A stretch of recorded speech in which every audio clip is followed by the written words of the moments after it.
मार्च 2025 पूरा देश एक ही चीज देख रहा था। अनंत अंबानी की pre wedding. International pop star Rihanna चाची आई थी, स्टेज पर नाच रही थी और कुछ लोग खुश थे। पर क्या आपको पता है कि उस डांस की जो असली कीमत है वो किसने चुकाई है? आपने और मैंने। रिहाना को नाचने के लिए रिलायंस ने करोड़ों खर्च किए और उसके ठीक कुछ दिन के बाद चुपके से आपका रिचार्ज का दाम में लगभग 25% की बढ़ोतरी हो जाती है। जो प्लान पहले से सस्ता लग रहा था वो रातों रात महंगा हो जाता है। और सबसे बड़ा मजाक पता है क्या है? जैसे ही जियो ने अपना दाम बढ़ाया, पीछे पीछे एयरटेल ने भी अपने रेट्स को बढ़ा दिए। कोई कंपटीशन नहीं है क्योंकि लोगों के पास और कोई ऑप्शन ही नहीं है। इसको धंधे की भाषा में कहते हैं डुओपोली। पर थोड़ी देर के लिए पीछे चलते हैं। आपको क्या याद है कि 17वीं सेंचुरी में ऐसे ही एक फॉरेन कंपनी आई थी जिसने पहले हमें आदत लगाई, फिर हमारी आज़ादी छीनी। उस कंपनी का नाम था ईस्ट इंडिया कंपनी। तो मैं ये सोच रहा हूँ कि क्या जियो सच में मॉडर्न जमाने की ईस्ट इंडिया कंपनी बनती जा रही है क्या? या फिर ये सब कुछ एक शुरुआत है एक बहुत बड़े फाइनेंशियल ट्रैप की? अगले 60 सेकंड्स में मैं आपको वो सच बताने जा रहा हूं जो कि टेलीकॉम कंपनीज आपसे अब तक छुपाते आई है। बस आप लोगों से एक रिक्वेस्ट है कि आगे जाने से पहले सब्सक्राइब बटन को दबाइए और बेल आइकन को हिट कीजिए। इससे हमें ऐसी और वीडियोस बनाने में काफ़ी मदद मिलती है। तो 1600 में देखिए, जब ईस्ट इंडिया कंपनी आती है इंडिया में, वो सीधे तो यहाँ पे कब्जा नहीं करती है। वो वहाँ पे आए ये बोलकर कि हम तो बस ट्रेड करने के लिए आए हैं, हम आपको सस्ते में बढ़िया कपड़े देंगे, मसाले देंगे, इंडियन किंग्स को खुश करेंगे।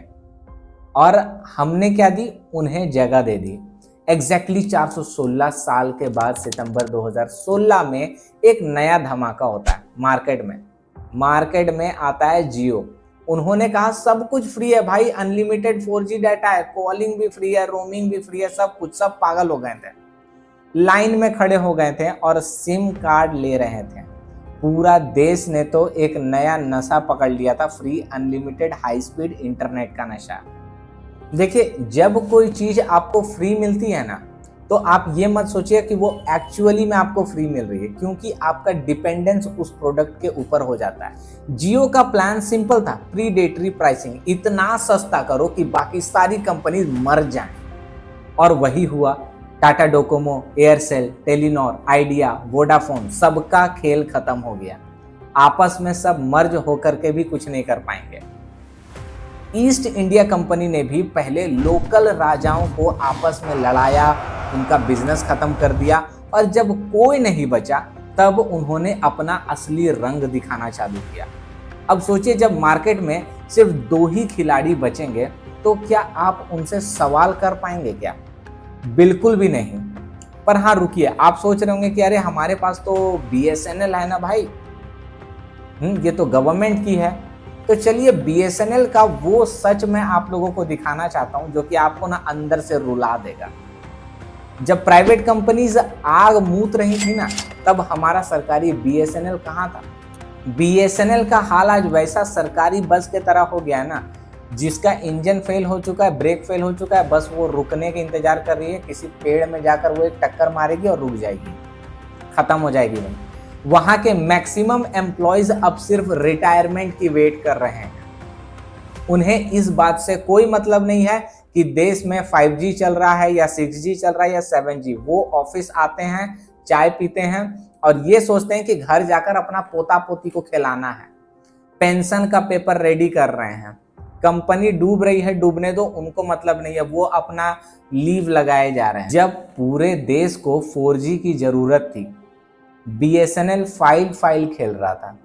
जब प्राइवेट प्लेयर्स ने बिलियंस इन्वेस्ट कर दिए थे इंफ्रास्ट्रक्चर में, BSNL के टॉप मैनेजमेंट में बैठे कुछ लोग बस आराम फरमा रहे थे। एक ऐसी कंपनी जिसके पास पूरे इंडिया का सबसे बड़ा ऑप्टिक फाइबर नेटवर्क था, वो आज वेंटिलेटर पे है, क्योंकि वहां बदलाव का कोई जज्बा ही नहीं है। पर क्या ये सब बीएसएनएल की नाकामी थी या फिर इसके पीछे कोई बहुत बड़ा पॉलिटिकल और कॉरपोरेट नेक्सस था? क्या जानबूझकर बीएसएनएल को पीछे ढकेला तो नहीं गया ताकि जियो राज कर सके? इसका जो डेटा अब मैं आपको दिखाने वाला हूं वो आपके होश उड़ा देगा। अब आते हैं हम सबसे बड़े गजब धंधे पर।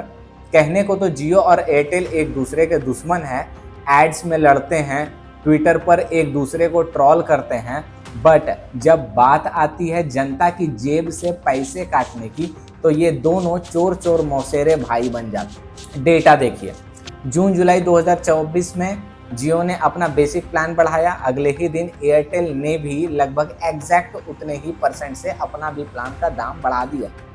इसे कहते हैं कार्टेलाइजेशन। जब मार्केट में सच का कंपटीशन ही नहीं बचा तो ये दोनों मिलकर डिसाइड करते हैं कि आपको कितना लूटना है। एक वक्त था जब इंटरनेट एक लग्जरी था, पर आज इंटरनेट रोटी, कपड़ा और मकान जैसा हो चुका है।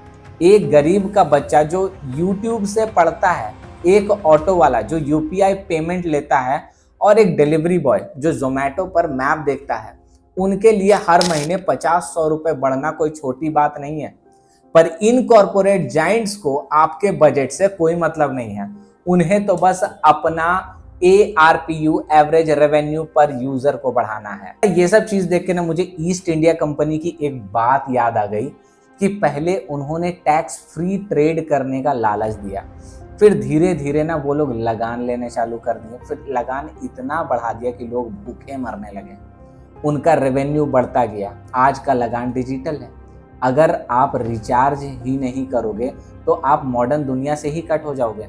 पर कहानी यहाँ पे खत्म नहीं होती, इसका क्लाइमेक्स इससे भी ज्यादा डरावना है। ईस्ट इंडिया कंपनी सिर्फ एक ट्रेडिंग कंपनी नहीं थी, उन्हें धीरे धीरे हर सेक्टर पर कब्जा कर लिया था। एग्रीकल्चर, टेक्सटाइल, लॉ और आर्मी पर भी। रिलायंस कंपनी क्या कर रही है? आज सुबह उठते हो तो न्यूज़ देखते हो नेटवर्क 18 पे। आप शॉपिंग करते हो कहाँ पे? रिलायंस रिटेल पे। आप दवाई खरीदते हो कहाँ? नेटमेट से। आप मूवी देखने जाते हो जियो सिनेमा में। ये सब कुछ जो है सभी का सभी रिलायंस के तो अंदर ही आता है ना। इसका मतलब समझ रहे हो? आपका पूरा डेटा, आपकी पूरी की पूरी लाइफस्टाइल, आपका पूरा खर्च एक ही कॉरपोरेट हाउस के कंट्रोल में है।